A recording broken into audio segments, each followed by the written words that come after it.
Pour moi, le plus important dans la rencontre avec les gens, c'est de les rencontrer là où ils sont, et voilà, dans les joies, dans les peines, et par là leur signifier que ce qu'ils vivent c'est important, et qu'ils ont du prix pour moi, et qu'ils ont du prix pour Dieu.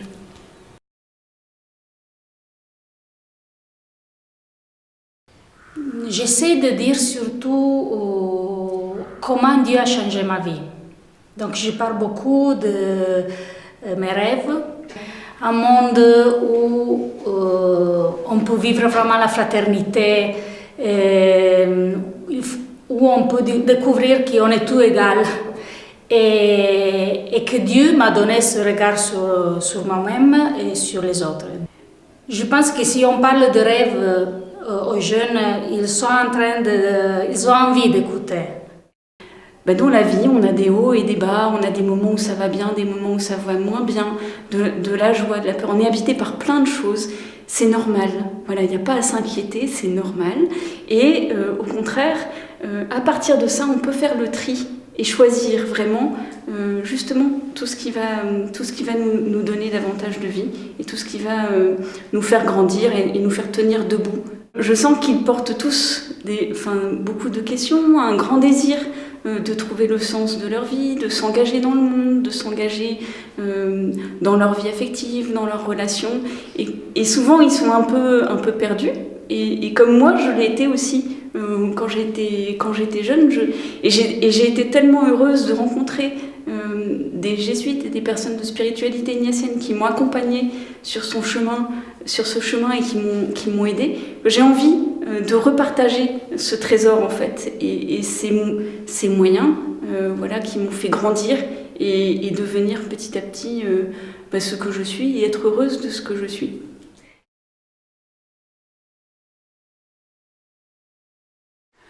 Ce qui m'anime, ce qui me passionne, c'est de parler avec eux. C'est un peuple qui est très religieux, donc qui est vraiment en recherche, qui a beaucoup de questions sur Dieu, sur la vie, sur la mort, sur qu'est-ce qu'il y a après la vie. Avec eux, pouvoir dire, et puis partager avec eux aussi l'espérance qu'il y a en eux. Et cette espérance, même chez les personnes les plus défigurées par la misère, cette espérance qui demande qu'à être entretenue, ranimée, pour qu'ils puissent ensuite la partager avec d'autres. Pouvoir leur dire, voilà, vous êtes aimés de Dieu, moi aussi, voilà, et on est des enfants de Dieu. Ils sont humiliés, rejetés, et qui se sentent aimés par Dieu. Vraiment, là où je trouve qu'il faut un effort, c'est pour faire se rencontrer ces personnes-là avec des personnes d'autres milieux dans l'Église. Et c'est quelque chose qui me passionne aussi, parce que c'est quand même très très difficile que des personnes de milieux différents se rencontrent. L'espérance, elle est là pour notre Église et pour notre monde, que ces personnes-là se rencontrent.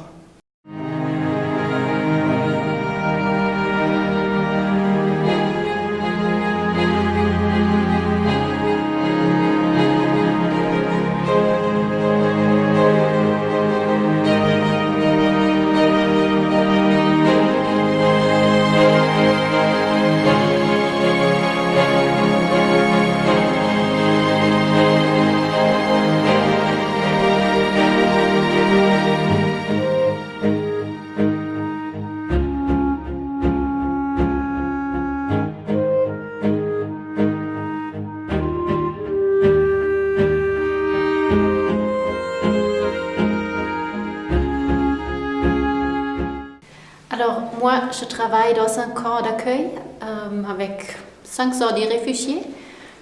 J'aime bien y aller parce que ça, c'est un peu un lieu qu'on oublie.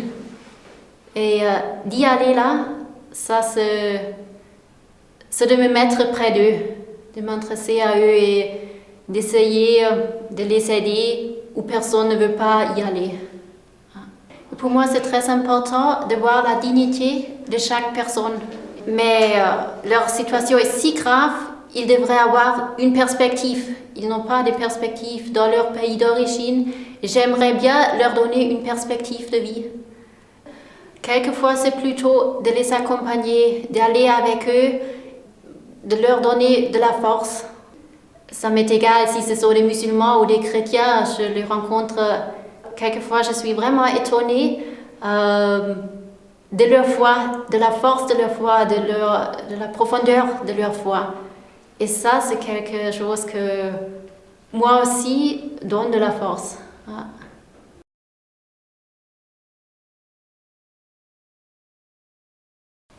Ce qui me passionne, c'est que la Bible contient toute l'humanité.